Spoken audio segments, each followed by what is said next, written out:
Fatih Abdullah dari Institut Agama Islam Negeri Sultan Hamid Gorontalo, jurusan Manajemen Pendidikan Islam. Nah, pada video kali ini saya akan membahas materi dari mata kuliah Manajemen Strategi dalam Pendidikan. Nah, langsung saja ke pembahasannya. Baiklah, materi yang pertama yaitu tentang konsep manajemen strategi. Menurut Grant, strategi juga dapat diartikan sebagai keseluruhan rencana mengenai penggunaan sumber daya untuk menciptakan suatu posisi yang menguntungkan. Peran manajemen strategi ini dibagi atas 3. Yang pertama, pertumbuhan dan berkelanjutan. Yang kedua, berpikir strategis. Dan yang ketiga adalah manajemen strategi. Manfaat dari manajemen strategi. Manfaat ini dibedakan menjadi 4. Yang pertama, memberikan arah jangka panjang yang akan dituju. Yang kedua, membantu organisasi beradaptasi pada perubahan-perubahan yang terjadi. Yang ketiga, membuat suatu organisasi menjadi lebih efektif. Dan yang keempat, mengidentifikasi keunggulan komparatif suatu organisasi dalam lingkungan yang semakin beresiko. Selanjutnya, perumusan visi dan misi dalam dunia pendidikan. Secara etimologi, pendidikan Islam adalah wacana keislaman yang lebih populer dengan istilah tarbiyah dan ta'lim. Masing-masing istilah tersebut memiliki keunikan makna tersendiri ketika sebagian atau semuanya disebut bersamaan. Menurut Muhammad Ibrahim, menyatakan bahwa pendidikan Islam dalam pandangan yang sebenarnya adalah suatu sistem pendidikan yang memungkinkan seseorang dapat mengarahkan kehidupannya sesuai dengan ideologi Islam, sehingga dengan mudah ia dapat membentuk hidupnya sesuai dengan ajaran Islam. Pengertian visi misi. Kata visi berasal dari bahasa Inggris yaitu vision yang mengandung arti penglihatan atau daya lihat, pandangan, impian, atau bayangan. Visi pendidikan juga diartikan sebagai tujuan jangka panjang, cita-cita masa depan, dan impian ideal yang ingin diwujudkan oleh pendidikan Islam. Sedangkan misi berkaitan dengan tugas, pekerjaan yang harus dilakukan dalam rangka mencapai visi yang telah ditetapkan. Berdasarkan uraian di atas, maka misi pendidikan Islam dapat dirumuskan sebagai berikut. Yang pertama, mendorong timbulnya kesadaran umat manusia agar mau melakukan kegiatan belajar dan mengajar. Yang kedua, melaksanakan kegiatan belajar mengajar. Yang ketiga, melaksanakan program wajib belajar. Yang keempat, melaksanakan pendidikan mulai dari anak usia dini atau PAUD. Selanjutnya, pelembagaan strategi pendidikan. Dalam Kamus Besar Bahasa Indonesia, lembaga adalah bakal dari suatu, asal mula yang akan menjadi sesuatu, bakal, bentuk, wujud, rupa, tujuan, ikatan badan atau organisasi yang mempunyai tujuan jelas terutama dalam bidang keilmuan. Pendidikan adalah modal untuk membiayai kehidupan kita akan ilmu dan tantangan kehidupan. Sedangkan strategi pendidikan merupakan hal yang perlu dipikirkan matang-matang oleh para pemimpin bangsa. Jangan sampai pendidikan hanya bisa dinikmati segelintir orang dan menjadi barang yang langka. Dalam lembaga strategi pendidikan itu dapat dibagi menjadi 6 bagian, yaitu yang pertama, dapat meningkatkan tata kelola dan manajemen pendidikan. Yang kedua, peningkatan pelayanan guru. Yang ketiga, peningkatan pelayanan siswa. Yang keempat, peningkatan pelayanan sarana dan prasarana. Yang kelima, peningkatan prestasi pendidikan. Dan yang keenam, integrasi sistem informasi pendidikan. Materi selanjutnya, operasional strategi sekolah. Menurut Rhonda Abrams, operasional merupakan aspek yang terpenting karena tanpa adanya operasional maka tidak akan ada yang bisa dikerjakan. Manajemen pengertian sekolah. Sekolah adalah suatu lembaga yang memang dirancang khusus untuk mengajarkan para murid atau siswa di bawah pengawasan para guru. Sedangkan menurut Kurniawan, sekolah diartikan sebagai wadah dari kumpulan manusia yang bekerja sama untuk mencapai tujuan tertentu, yakni tujuan pendidikan dengan memanfaatkan manusia itu sendiri sebagai sumber daya. Manajemen operasional sekolah tentu saja tidak terlepas dari manajemen pada umumnya, yaitu mengandung unsur adanya kegiatan dan sumber daya untuk tercapainya tujuan tertentu. Manajemen operasional pendidikan ini merupakan proses yang secara berkesinambungan dan efektif menggunakan fungsi-fungsi manajemen untuk mengintegrasikan berbagai sumber daya secara efisien dalam rangka mencapai tujuan. Nah, fokus operasional sekolah dalam pembelajaran dan pengajar sekolah merupakan salah satu proses operasional sekolah. Sekolah sebagai lingkungan pendidikan yang dapat menghasilkan lulusan dengan beragam tingkat kemampuan, pengetahuan, serta nilai atau sikap yang memungkinkan untuk menjadi warga masyarakat dan warga bernegara. Tujuan tersebut tidak berhasil tanpa adanya dukungan dari tenaga kependidikan yang profesional, yaitu guru dalam memberikan pembelajaran sesuai fokus operasional sekolah dalam menghasilkan lulusan yang bermutu. Selanjutnya, manajemen strategi dalam menghadapi persaingan mutu. Manajemen strategi dalam manajemen sekolah adalah suatu pendekatan yang sistematik dalam menyelenggarakan programnya untuk mencapai tujuan sekolah. Unsur-unsur strategi itu dalam manajemen sekolah bertitik tolak pada ruang lingkup atau batasan di mana sekolah itu bergerak, menetapkan mutu layanan belajar, mutu lulusan yang dihasilkan memenuhi keinginan masyarakat akan mutu pendidikan yang diselenggarakan di sekolah. Penerapan model manajemen strategi dalam meningkatkan mutu sekolah. Dalam dunia pendidikan, standar tersebut menurut Depdiknas dapat dirumuskan melalui hasil belajar mata pelajaran skolastik yang dapat diukur secara kuantitatif dan pengamatan yang bersifat kualitatif, khususnya untuk bidang-bidang pendidikan harus diupayakan untuk mencapai kemajuan yang dilandasi oleh suatu perubahan terencana. Nah, peningkatan mutu pendidikan diperoleh melalui dua strategi. Yang pertama, peningkatan mutu pendidikan yang berorientasi akademis untuk memberi dasar minimal dalam perjalanan yang harus ditempuh mencapai mutu pendidikan yang dipersyaratkan oleh tuntunan zaman. Yang kedua, peningkatan mutu pendidikan yang berorientasi pada keterampilan hidup yang esensial yang dicukupi oleh pendidikan berlandaskan luas, nyata, dan bermakna. Selanjutnya tentang anatomi manajemen strategi. Pengertian anatomi manajemen pendidikan. Anatomi manajemen pendidikan adalah uraian dan pemahaman yang mendalam tentang hubungan ilmu manajemen dengan ilmu-ilmu yang lain dalam bidang pendidikan. Pengertian anatomi manajemen strategi. Manajemen strategi dapat diumpamakan sebagai suatu organisasi yang memiliki anatomi tertentu.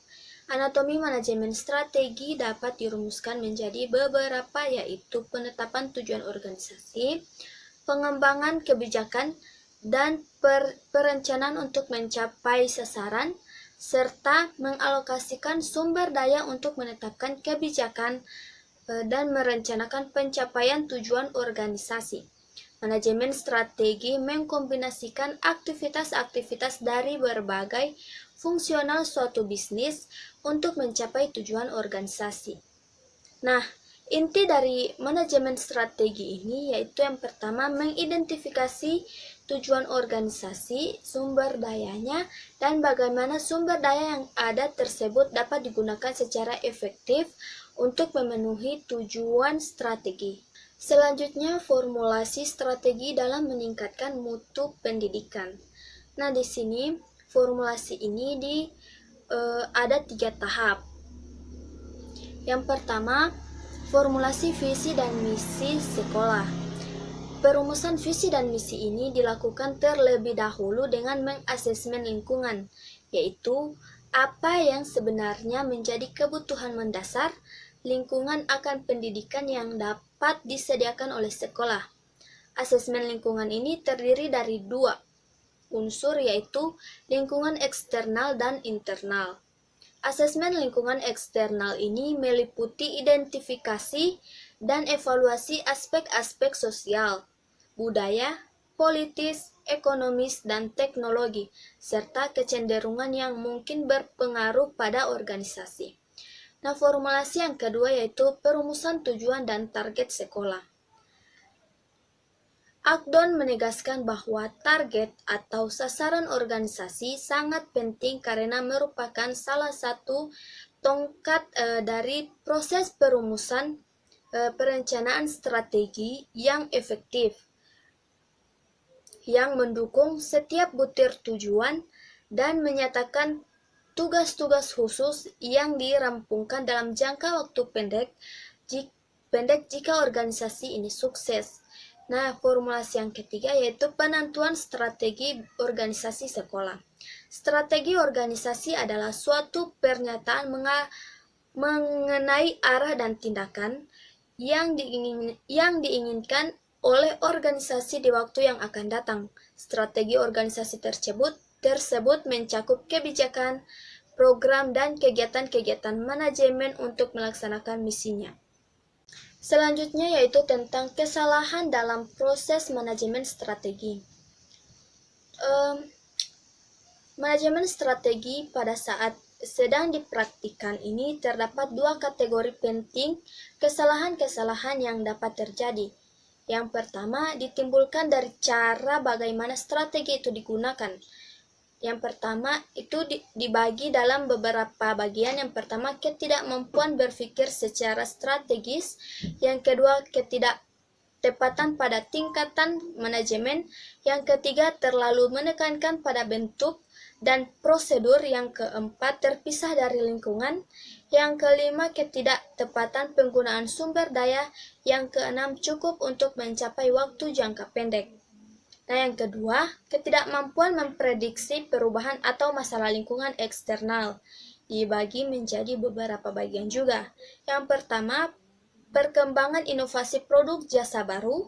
Yang kedua, perubahan peraturan pemerintah. Yang ketiga, perubahan iklim. Yang keempat, kekurangan dan kelangkaan bahan baku. Yang kelima, perubahan preferensi dan selera konsumen, dan yang keenam, kehadiran pesaing baru atau perubahan kemampuan untuk bersaing. Tentang perumusan sasaran jangka panjang dan strategi induk dalam dunia pendidikan. Penentuan sasaran jangka panjang. Berbicara mengenai sasaran berarti membicarakan mengenai tujuan yang telah ditetapkan dan akan dicapai. Tujuan organisasi menurut Etzioni mencakup beberapa fungsi, diantaranya memberikan pengarahan dengan cara menggambarkan keadaan masa yang akan datang yang senantiasa berusaha dikejar dan diwujudkan oleh organisasi. Adapun arti tujuan jangka panjang ini adalah sasaran jangka panjang yang ditentukan sebagai hasil akhir spesifik yang ingin dicapai oleh sebuah organisasi dengan melakukan misi. Jangka panjang berarti lebih dari 1 tahun. Sasaran perlu untuk keberhasilan organisasi karena menyatakan arah, membantu dalam evaluasi, menciptakan sinergi, mengungkapkan prioritas, memfokuskan koordinasi, dan menyediakan dasar untuk perencanaan, pengorganisasian, penggerakan, dan pengawasan aktivitas secara efektif. Sasaran harus menentang dan dapat diukur konsisten, pantas, dan jelas. Sasaran jangka panjang ini juga bertujuan untuk menciptakan sekolah unggulan atau sekolah yang kompetitif. Adapun syarat-syarat menjadi sekolah kompetitif adalah sebagai berikut. Yang pertama, kepemimpinan kepala sekolah yang profesional. Yang kedua, guru-guru yang tangguh dan profesional. Yang ketiga, memiliki tujuan pencapaian filosofi yang jelas. Yang keempat, lingkungan yang kondusif untuk pembelajaran. Yang kelima, jaringan organisasi yang baik dan jelas. Yang keenam, kurikulum yang jelas. Yang ketujuh, evaluasi belajar yang baik. Dan yang kedelapan, partisipasi orang tua murid yang aktif dalam kegiatan sekolah tersebut. Tentang manfaat manajemen strategi. Manajemen strategi adalah suatu cara dalam mengatur seluruh sumber daya yang dimiliki perusahaan, baik itu sumber daya manusia ataupun sumber daya yang lain, untuk bisa melaksanakan semua aktivitas-aktivitas perusahaan yang pada akhirnya mencapai tujuan perusahaan yang telah ditetapkan. Manajemen strategi ini memiliki beberapa manfaat, di antaranya adalah yang pertama, manajemen strategi ini setidaknya bisa mencegah terjadinya berbagai macam masalah di dalam maupun di luar perusahaan, serta meningkatkan kemampuan perusahaan di dalam menghadapi sebuah masalah. Yang kedua, manajemen strategi ini bisa membuat kondisi atas penolakan terhadap suatu perubahan dapat berkurang. Yang ketiga, manajemen strategi membuat perusahaan akan bisa melaksanakan seluruh aktivitas operasionalnya secara lebih efisien dan efektif. Yang keempat, keterlibatan tenaga kerja atau karyawan perusahaan terdapat perumusan strategi bisa memperbaiki pengertian karyawan atas penghargaan sebuah produktivitas dalam tiap perencanaan strategi, sehingga ujungnya bisa meningkatkan motivasi kerja dan rasa kebersamaan antar karyawan.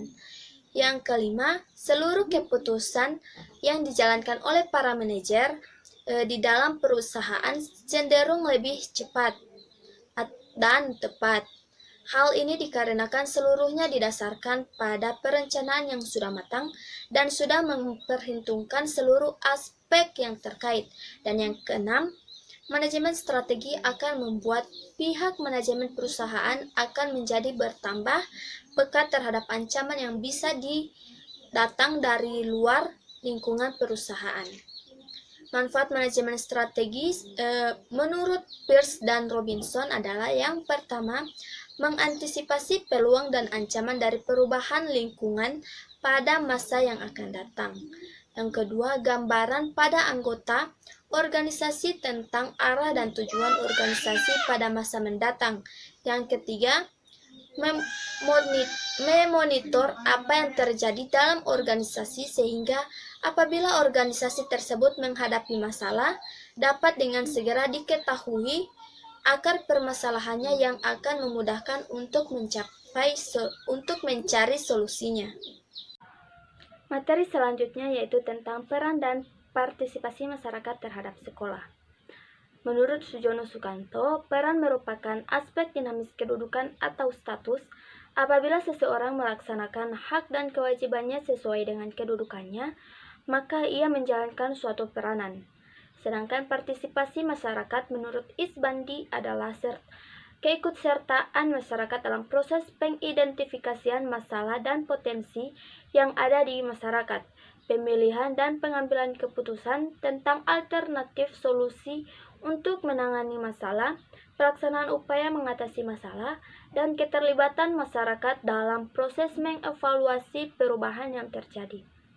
Partisipasi masyarakat dalam pendidikan dapat diwujudkan dalam berbagai bentuk. Yang pertama, partisipasi finansial. Yang kedua, partisipasi material.